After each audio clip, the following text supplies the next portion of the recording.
Hello everyone, welcome to my YouTube channel. My name is Mercedes and today I'm going to be going over every thriller slash horror book I have read to date.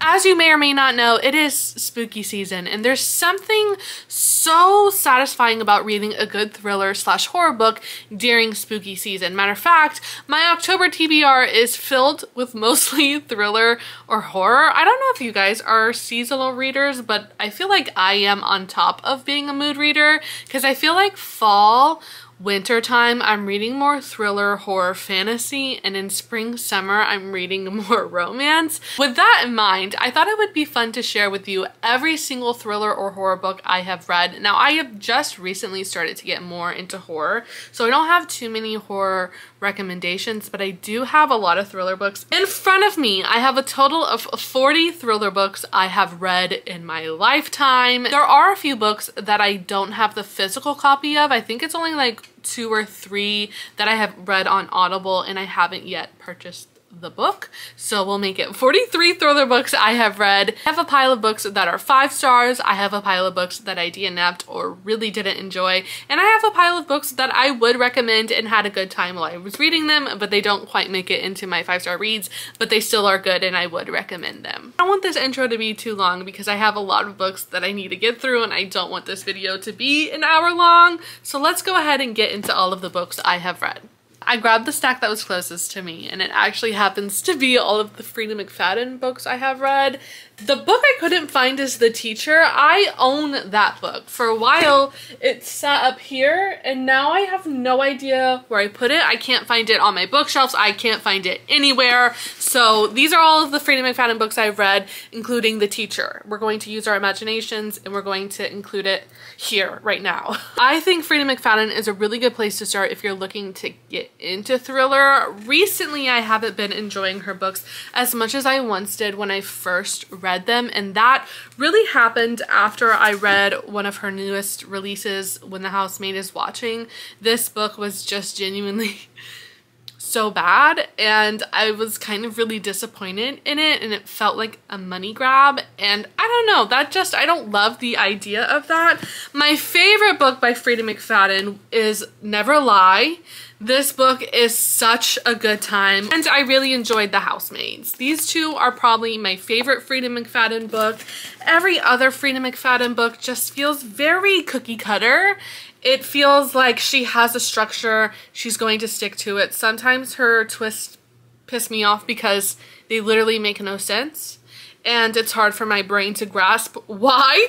And sometimes it's fun, sometimes I want the twist to make a little bit of sense. Sometimes I want to read a thriller and be able to try to guess or like have the twist make sense and then thinking back to the plot line and seeing all of the red flags waving. You don't necessarily get that with Freida McFadden. Her books are fun to read. They're super bingeable, very quick reads, but definitely not my favorite anymore. The next stack that's right in front of me is actually Lucinda Berry. I love Lucinda Berry so much. I actually have another one of her books up here, Saving Noah. Up here, these are like my favorite 5-star reads and I like love them so much, so I keep them up here. So I have Saving Noah up there. That book is so genuinely gut-wrenching. Saving Noah is one of those books that puts a very polarizing topic into another perspective and you're looking into somebody's life who is actively dealing with this issue, and it's eye-opening, it's gut-wrenching.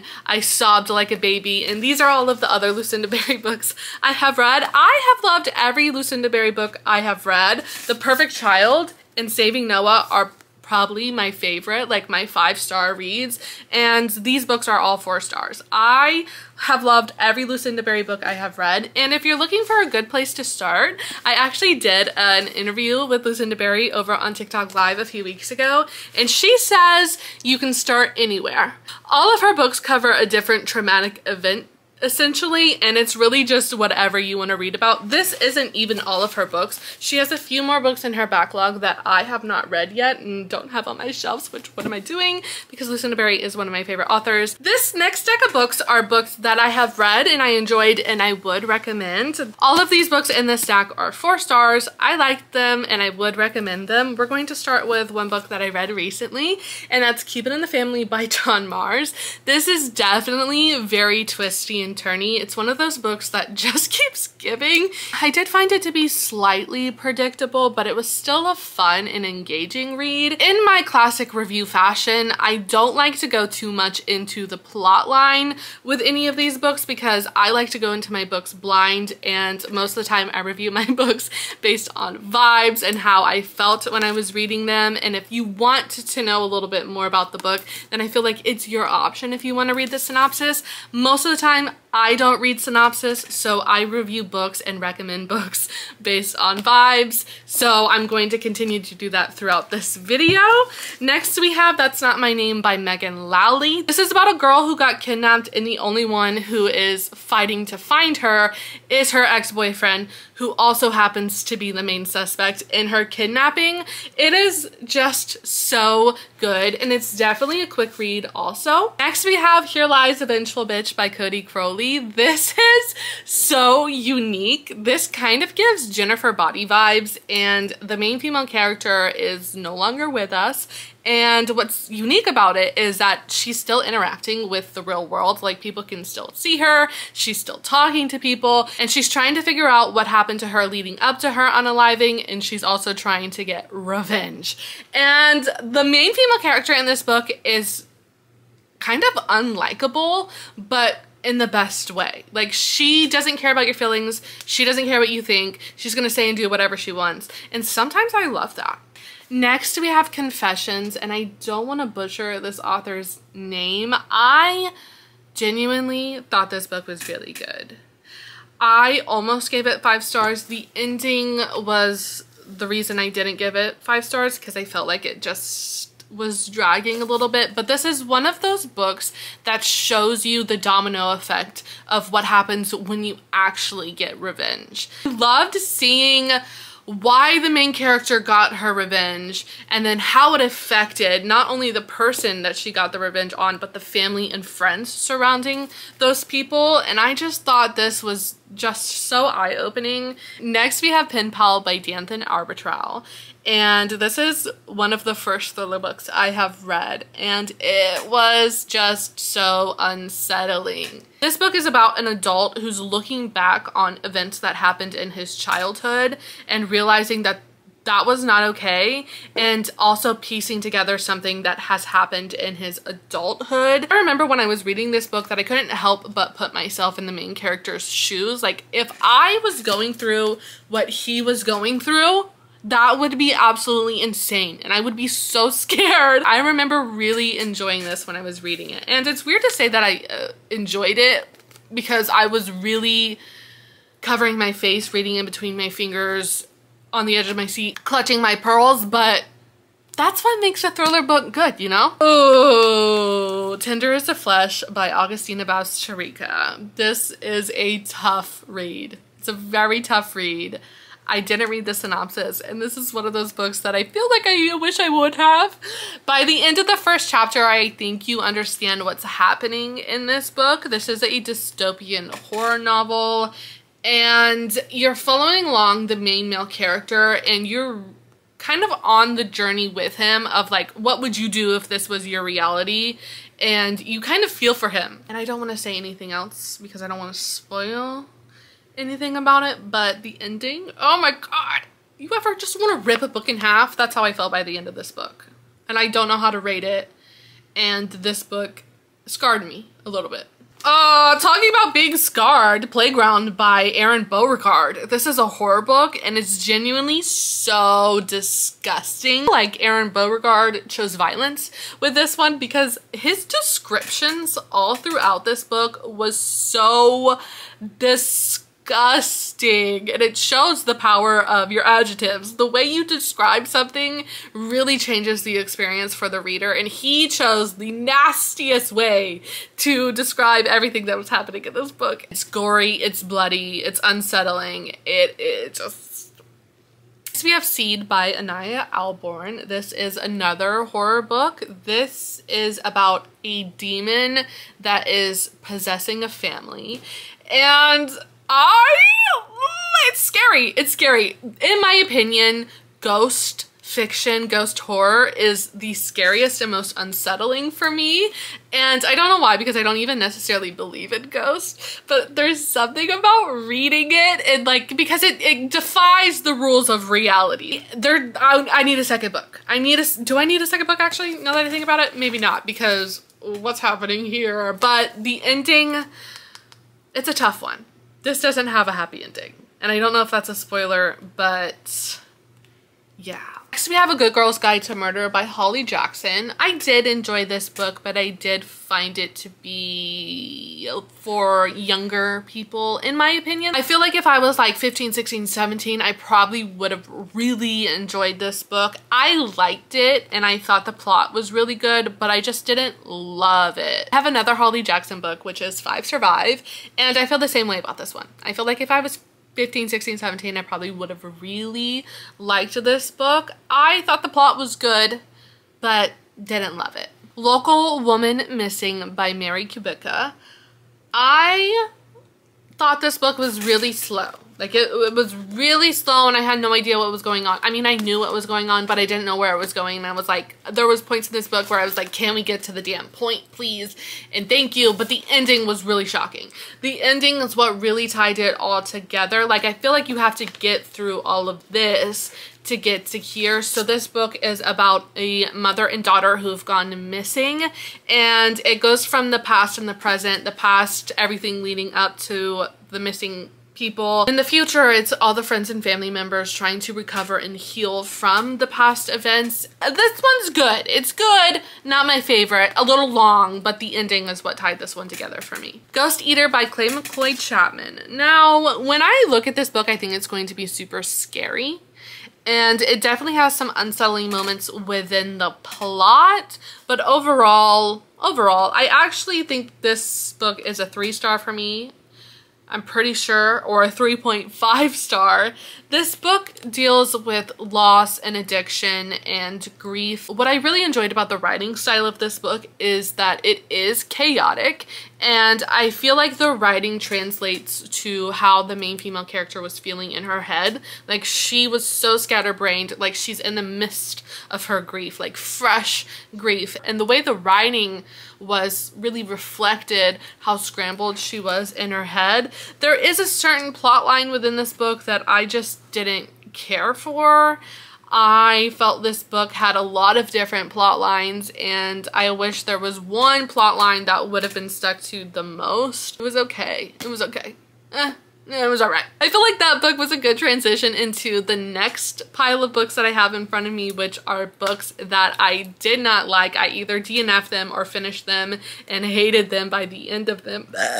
What in the world? That literally snuck right up on me. Out of all the 40+ thriller books I have read, there's only 6 books that I genuinely did not like. They weren't my cup of tea. First, we have How to Sell a Haunted House by Grady Hendrix. This is my first Grady Hendrix book, and I just was so bored. I was so bored. I actually DNF'd this book, and I DNF'd it right at 50%. I found every character to be insufferable except like the extended family. All they did was fight the entire time, and I kind of liked the main female character for a little bit, but then her character started to shift and I didn't understand why. Like, she just wasn't making sense to me anymore. So this book is about 2 siblings who parents tragically pass away, and they're stuck trying to sell their house, how to sell a haunted house, so you can guess that the house is haunted. Every point up to the 50% mark, there was not a lot of suspense, thriller, creepy happening. This next book is actually a popular book on Booktok, which is Behind Closed Doors by B.A. Paris. I feel like maybe if I would have started with this book, like in my thriller journey, maybe I would have enjoyed it more, but this book was just so extremely predictable. The plot was good. The plot had its moments, but you knew what was going to happen after 20 or 30 pages within this book. Definitely wasn't for me, but I do want to read more B.A. Paris because I thought the writing was good. I just didn't like the storyline or the plot. I'm going to clump the next two books together, and that's The Couple Next Door and The Golden Couple. So what's funny is the last three books have been, these are domestic thrillers, which means that it's a thriller within like a relationship, within a married couple, or within a family. I think what it boils down to is I don't love domestic thrillers because I don't really think any of the other books I have read, except for a few Freida McFadden books, maybe one or two other books, were domestic thrillers. I don't know, I find them predictable, I find them slightly boring, and I don't know, maybe I just don't like domestic thrillers. You Shouldn't Have Come Here by Geneva Rose. This is the only Geneva Rose book I have read. I know she has other books that people love and rave about, but I started with this one. And what really tanked this book for me, in my opinion, was the ending. I do love a good shocking ending. I do love a good twist, but I don't like when the twist makes no sense. The twist that happens by the end of this book just felt so completely random and so completely disconnected that it did, in my opinion, ruin this book for me. It is actually another DNF, which was First Lie Wins. I did not like this book. I DNF'd this at 60% because at the 60% mark, I realized that I just didn't care. I didn't care about the characters. I didn't care about the storyline. I didn't care where it was going. I was not engaged into the storyline, and I just couldn't do it. So I did DNF it. We're nearing the end. I'm on my final stack of books, and these are my 5-star reads. Like, I had such a good time when I was reading these books. I actually have one 4.5-star reads, which I'll start with, and that's just me because I'm being nitty-gritty and being petty and picky. But I genuinely had such a good time when I was reading all of these books, and let's just go ahead and get into it. The first book, which is a 4.5-star read, is The Only One Left by Riley Sager, and the only reason I knock it down half a point, and the reason it can't be 5 stars, is because the beginning was so slow. The leading into the middle was still a little slow, and it didn't really pick up until the last 2/3 of the book, and the ending is what really tied this book together. There was a point in this book where I was thinking, like, if the ending is stupid, I'm giving it 2 stars. So the ending is what really redeemed this book for me. The beginning, I wasn't really having a good time, but the end, I was having so much fun. I'm feeling a book talk moment right now because the next book I have is actually the first thriller book I have read that really got me into reading thriller books, and that is Gone Girl by Gillian Flynn. The way I was physically so heated when I was reading this book, I was literally jumping around my house. I have always been very reactive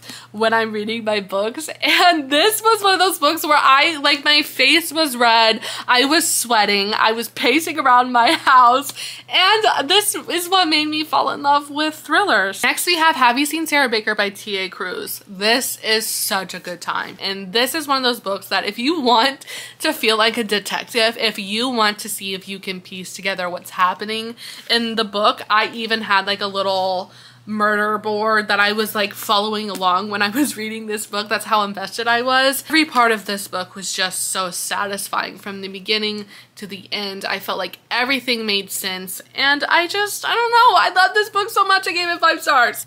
Look Closer by David Ellis. This is actually a perfect book to read around Halloween time because it does happen around Halloween. So this goes back and forth between the past and the present. There is a crime that is committed on Halloween night. The past shows everything leading up to the unaliving, and the present is the detectives trying to piece everything together and bringing in suspects and interviewing them and trying to figure everything out there. And it's just so good. There is a spicy scene in this book that really, the banter within the spice was insane. If you've read a lot of thriller books and you're like, I feel like I know everything, I feel like I can predict everything, read this, please read this and tell me if you figured this out, because I didn't even see it coming at all. And like, it makes sense, it made sense, it made sense. And if I was to go back and reread this book, I'm 100% positive I would pick up on all of these little nuggets and red flags waving all throughout this book. And I love when a twist, I don't see it coming and it makes sense. So this is a 5-star read for me.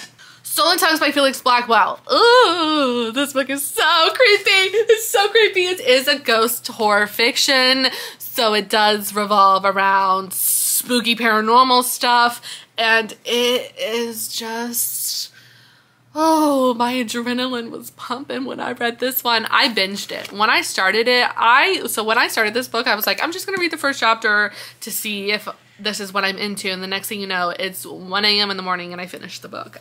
Hidden Pictures by Jason Rekulak. This is a good time. This is about a nanny who started a new job and she is babysitting this little boy, and he starts to draw her pictures like this. And he also has an imaginary friend. And the parents are Delulu. One of those reads that will just, I don't know, make you like want to wrap a blanket around you and kind of rock back and forth. And I love that. I don't know what that says about me. Next, we have The September House by Clarissa Orlando. The audiobook for this is genuinely perfection, and what makes it so good is that the narrator they picked to narrate the main female character literally sounded like it could have been the main female character talking to me. The way the narrator embodied the character is what made this book so good. And this is a good book if you're looking for like an intro to horror, because the plot is definitely very unsettling, but there's a lighthearted aspect to it, and it like builds into the goriness of it. The ending is pretty intense, and it does have a lot of horror and unalivings happening all around us. And next we have No One Will Miss Her by Kat Rosenfield. This is a very short read. This is a thriller book that I read in the beginning of my thriller journey, and I just loved it so much. This is one of those books that I'm interested, if I was to read it again, like do a reread, if I would love it as much as I did the first time. Because I remember when I ended this, I gave it 5 stars.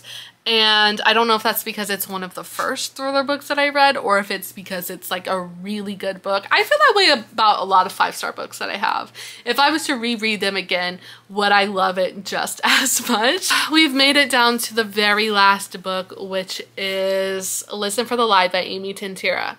Another book I listened to on audio, which I think the audio is the way to go, because this book is about a true crime podcast that is trying to solve a cold case, and the main female character is the main suspect in said cold case. So they have like little podcast sections within the book, and the audio really brings to life the podcast segments. When I was listening to this, I didn't want to stop. I was addicted to the storyline. There is a bit of romance that is within this book. There's no spice. There is like alluding to spice, but no spice.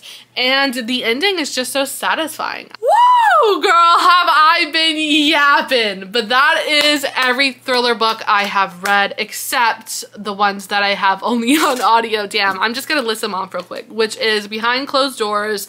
I don't remember who the author is. I'm gonna throw it up here. I like this book. The ending just made me want to punch someone in the face. Incidents Around the House by Josh Mallerman. That is extremely phenomenal on audio. The narrator did such a good job. I did find the ending to be a little lackluster. I thought there was another one, but in this moment I can't remember what it is. So that is every thriller book I have read, I'm pretty sure. Now I'm second guessing myself, and I'm like, what if it's not?